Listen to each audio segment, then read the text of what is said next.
ಎಲ್ಲರಿಗೂ ನಮಸ್ಕಾರ. ಪೂಜಾ blogs YouTube ಚಾನಲ್ಗೆ ಸ್ವಾಗತ. ನಾನಿವತ್ತು ಯಾವ ರೆಸಿಪಿ ಶೇರ್ ಮಾಡ್ತಾಯಿದ್ದೀನಿ ಅಂದರೆ ಖಾರ ಕೊಬ್ಬರಿ ಅಥವಾ ಇದನ್ನು ಅವರೇ ತಿನ್ನಬೇಕು ಇವರೇ ತಿನ್ನಬೇಕು ಅಂತ ಏನಿಲ್ಲ, ಯಾರು ಬೇಕಾದರೂ ತಿನ್ಬೋದು. ಈ ರೆಸಿಪಿನ ಸ್ಟಾರ್ಟ್ ಮಾಡೋಕ್ಕೂ ಮುಂಚೆ ನಮ್ಮ ಚಾನಲನ್ನು ಸಬ್ಸ್ಕ್ರೈಬ್ ಆಗಿ ಹಾಗೂ ಸಪೋರ್ಟ್ ಮಾಡಿ. ಬನ್ನಿ ರೆಸಿಪಿನ ಸ್ಟಾರ್ಟ್ ಮಾಡೋಣ.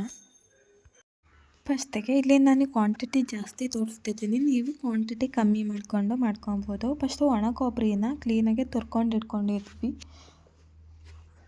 ಹಾಗೂ ಇಲ್ಲಿ ಉದ್ದಿನ ಬೀಜ ಬಿಡಿಸ್ಕೊಂಡು ಇಟ್ಕೊಂಡಿದ್ವಿ.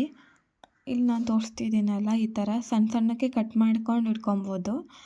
ಆಮೇಲೆ ಇಲ್ಲಿ ದ್ರಾಕ್ಷಿ, ಗೋಡಂಬಿ, ಏಲಕ್ಕಿ ಕಾಯಿ,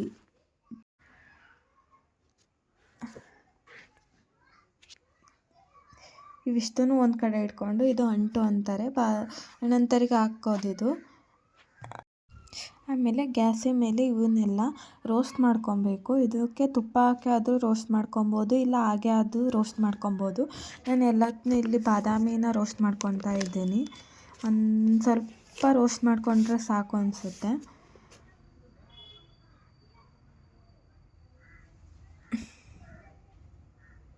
ಚೆನ್ನಾಗಿ ರೋಸ್ಟ್ ಮಾಡ್ಕೊಬೇಕು. ಸೈಡಿಗೆ ಇಟ್ಕೊಂಡ್ಮೇಲೆ ಇಲ್ಲಿ ಗೋಡಂಬಿನ ಹುರ್ಕೊತಾ ಇದ್ದೀನಿ ನಾನು.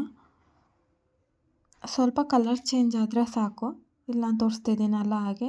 ಇಷ್ಟ ಆದಮೇಲೆ ಅದನ್ನು ಒಂದು ಕಡೆ ಇಟ್ಕೊಂಡು ಈಗ ದ್ರಾಕ್ಷಿ ಹುರ್ಕೊತಿದ್ದೀನಿ.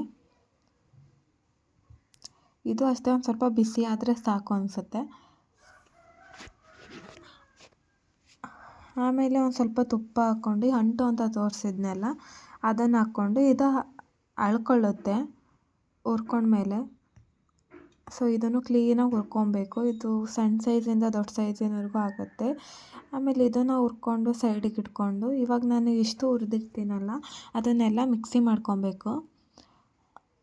ತರಿಯಾಗಿ ಮಾಡ್ಕೊಂಡ್ರೆ ಸಾಕು ಅಂತ ಅನಿಸುತ್ತೆ. ಫುಲ್ ನೈಸಾಗಿ ಮಾಡ್ಕೊಳಕ್ಕೆ ಹೋದರೆ ಅದು ಟೇಸ್ಟ್ ಇರಲ್ಲ ಅನಿಸುತ್ತೆ. ತರಿಯಾಗಿ ಮಾಡ್ಕೊಳ್ರಿ. ಆಮೇಲೆ ಆವಾಗಲೇ ನಾನು ತೋರಿಸಿದ್ನಲ್ಲ ಅವನ್ನೆಲ್ಲ ಇವಾಗ ಮಿಕ್ಸಿ ಮಾಡ್ಕೊಬೇಕು. ಇವಾಗ ನಾನು ಉದ್ದಿನ ಮಿಕ್ಸಿ ಮಾಡ್ಕೊಂಡಿದ್ದೀನಿ. ಇದನ್ನು ಅಷ್ಟೇ ತರಿಯಾಗಿ ಮಿಕ್ಸಿ ಮಾಡಿಕೊಂಡು ಆವಾಗಲೇ ನಾವು ಪೇಸ್ಟ್ ಮಾಡ್ಕೊಂಡಿದ್ವಿ ಅದಕ್ಕೆ ಹಾಕ್ಕೊತಾ ಇದ್ವಿ. ಇವಾಗ ಒಣ ಕೊಬ್ಬರಿನ ಸ್ವಲ್ಪ ತುರ್ಕೊಂಡಿರ್ತೀವಿ, ಸ್ವಲ್ಪ ತರಿಯಾಗಿ ಮಿಕ್ಸಿ ಮಾಡಿಕೊಂಡ್ರೆ ಸಾಕು. ಇದನ್ನು ಅದಕ್ಕೆ ಮಿಕ್ಸ್ ಮಾಡಿಕೊಂಡು ಹೀಗೆ ಎಲ್ಲದನ್ನೂ ಕೈಯಲ್ಲಿ ಮಿಕ್ಸ್ ಮಾಡ್ಕೊತೀವಿ. ಇಲ್ಲಿ ನಾನು ತೋರಿಸ್ತಿದ್ದೀನಲ್ಲ ಹಾಗೆ. ಆಮೇಲೆ ಇದಕ್ಕೆ ಬೆಲ್ಲನ ಮಿಕ್ಸ್ ಮಾಡ್ಕೊತಾ ಇದ್ದೀನಿ. ಬಾಣಂತಿಯರಿಗೆ ಸಕ್ಕರೆ ಹಾಕಲ್ವಲ್ಲ, ಹಾಗಾಗಿ ಬೆಲ್ಲನೇ ಒಳ್ಳೆಯದು. ಬೆಲ್ಲನೂ ಅಷ್ಟೇ ನಾನು ಕ್ಲೀನಾಗಿ ತುರ್ಕೊಂಡು ಇಟ್ಕೊಂಡಿದ್ದೀನಿ, ಅಂದರೆ ಸಣ್ಣಕ್ಕೆ ಪುಡಿ ಮಾಡ್ಕೊಂಡು ಇಟ್ಕೊಂಡಿರ್ತೀವಿ.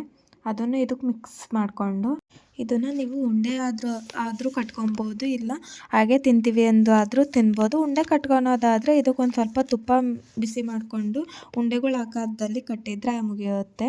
ಇಲ್ಲಿಗೆ ಈ ರೆಸಿಪಿ ಮುಗೀತು. ಕೊನೆವರೆಗೂ ವಿಡಿಯೋ ನೋಡಿದ್ದಕ್ಕೆ ಧನ್ಯವಾದಗಳು. ಹಾಗೆ ಸಬ್ಸ್ಕ್ರೈಬ್ ಆಗಿ.